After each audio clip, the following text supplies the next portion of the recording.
ये 20 बातें बाधा पहुंचा देती हैं। यदि हम अखंड भजन करना चाहते हैं, हमारा निर्दोष भजन हो, तो इन 20 बातों से बचना चाहिए।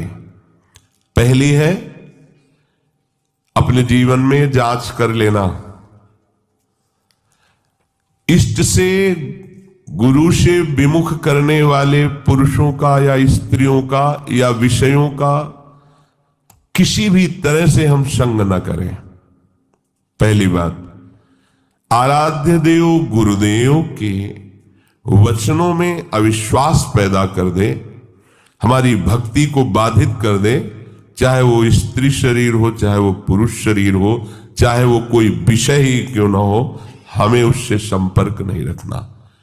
भगवद विमुख करने वाले पुरुषों का संग नहीं करना, पहला लक्षण है। अगर वो कोई है हमारे जीवन में, तो हमारा भजन बाधित हो जाएगा। हमें संग नहीं करना, समझना है, हमें संग नहीं करना। मान लो भगवत मार्ग में विरक्त हैं, तो पर जो गृहस्थ है भजन करके भगवत प्राप्ति चाहता है, परिवार में अलग अलग उद्देश्य वाले, अलग अलग भाव वाले हैं, भिन्ने भिन्ने मति, अलग अलग मति वाले हैं। अब वो कैसे भजन करे? अपने को संपर्क नहीं रखना, अपने को जो कर्तव्य पालन करना वो करना, लेकिन हमको उनकी बात नहीं सुननी, उनका संग नहीं करना, उनका चिंतन नहीं करना। अगर इतनी चतुराई नहीं तो फिर भजन बाधित हो जाएगा।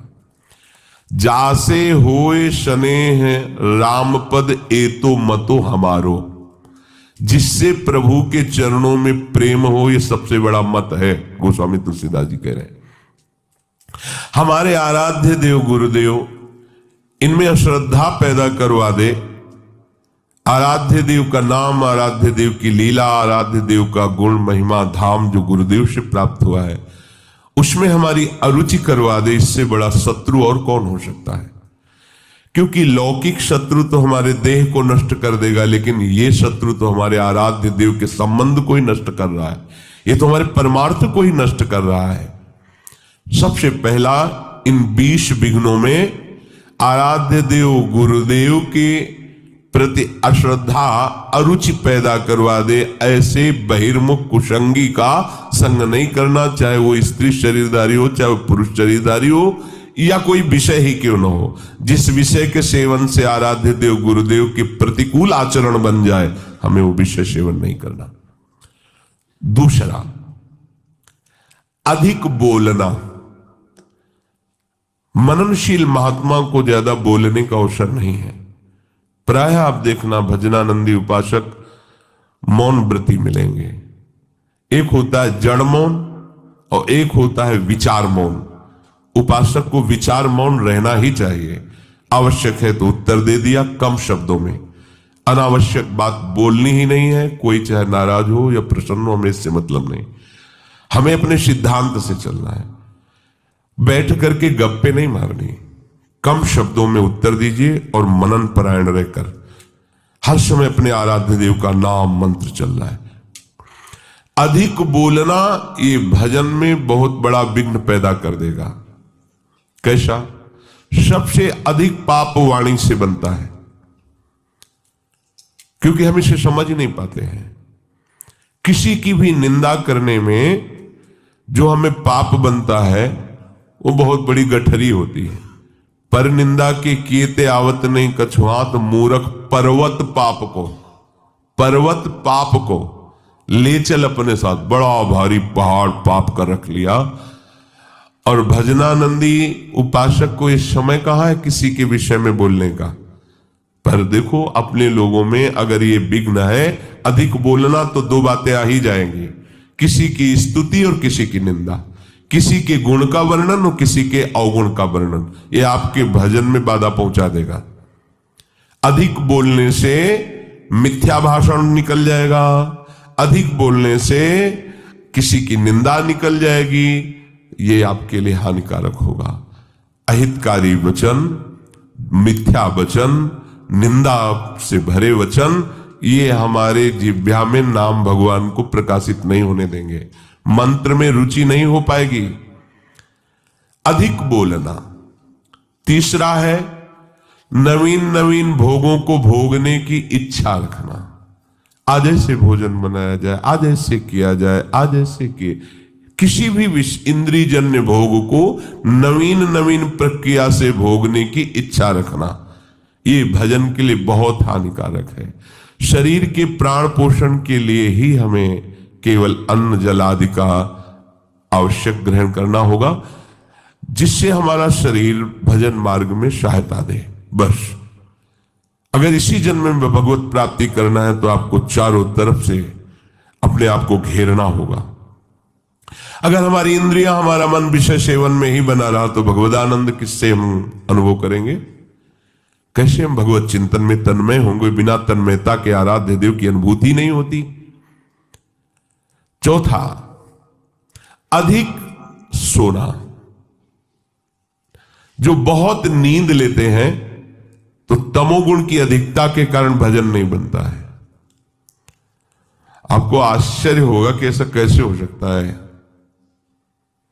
भजन की जब लगन लगती है, 11 बजे रात्रि के शयन करना, 2 बजे उठ जाना, स्नान किया, शौच किया, वृंदावन की परिक्रमा की, ऐसी दिनचर्या, और 2 बजे दिन में माधुकरी मांग के पाना। कोई बाल भोग हो, ये सब चाय नाश्ता कुछ नहीं, 2 बजे दिन में। आपको लगेगा कि ऐसा कैसे हो सकता है। यही वृंदावन, बाहर की बात नहीं, वृंदावन की हितधाम की छोटी कुटिया की बात बता रहे हैं। बिजली का कनेक्शन कटा हुआ, नहीं चाहिए बिजली। अगर हम विषय सेवन में रुचि रखेंगे तो हमारी रुचि भजन की कैसे बनेगी? और शरीर है, ये जड़ है, इसको जैसे रखो वैसा अभ्यास बन जाएगा। कह रहे काशी में देखा, 2 घाटों के बीच की दरार में एक महात्मा रहते थे। रात्रि के 12-1 के लगभग निकलते थे। जो युगल किशोर ने बताया, वो अवश्य दर्शन के, हम तो घाट में ही रहते हैं, हम तो यहीं बैठ जाएंगे, देखेंगे। और निकले, एक अंगोछा की लंगोटी लगाए हुए, बस अस्थिमात्र होए रहे शरीरा, गौर वर्ण तेजोमयी उनकी दृष्टि। गए, गंगा जी का स्नान किया, जब साष्टांग दंडवत करके, ये हमारे मतलब एक स्वभाव था कि कुछ भी ऐसा तो उससे बात करना, उनसे स्थिति कहाँ है, कैसी इनकी धरा है। तो जब संभाषण के लिए प्रार्थना की तो सुने कि एकदम निरपेक्ष महापुरुष, उनको किसी की अपेक्षा नहीं। पर जब दैन्य होकर प्रणाम मुद्रा में, तो रात्रि का समय एकांत घाट में हमें कि महाराज जी आप इसमें कैसे रह लेते हैं? बस ऐसे पतली सी एक लंबी दरार थी, उसी में घुस जाते थे और एक पत्थर का टुकड़ा ऐसे रख लेते थे। वो कैसे आप रहते हैं? तो मतलब घाट में तो वैसे ही गर्मी पड़ती है, उनका अभ्यास से ऐसे अंदर रहते हैं। और रात्रि में निकलते तो भोजन का, रात्रि में तो भोजन भी नहीं मिलता। तो उनका मारवाड़ी क्षेत्र में सब लोग प्रसाद पाके बाहर बड़े बड़े ड्रम रखे होते हैं, वो तो सुबह ड्रम फेंके जाते हैं, उनमें जो बचा हुआ जूठन है वो बटोर लेते हैं, आके पा लेते हैं, शौच स्नान करके फिर अंदर 24 घंटे में। ये भी भगवत प्राप्ति का स्वरूप है। कैसे अपने अभ्यास योग युक्त है ना, ये जन्म अभ्यास के लिए मिला है। चित्रकूट में रामलीला हो रही थी, नवीन अवस्था थी 16-18 के बीच की स्वामी जी की। तो वो रामलीला में जब देखा कि भगवान राम सुबह राज्याभिषेक होना था और 14 वर्ष का वनवास, बड़ी तन्मयता से देख रहे थे। एकदम हुआ कि जब प्रभु को वनवास हो गया तो फिर मेरा जीवन किस काम का? अब मैं घर नहीं जाऊं। महापुरुषों में एक विचारधारा अलग बनती है, अब तो जीवन किसका?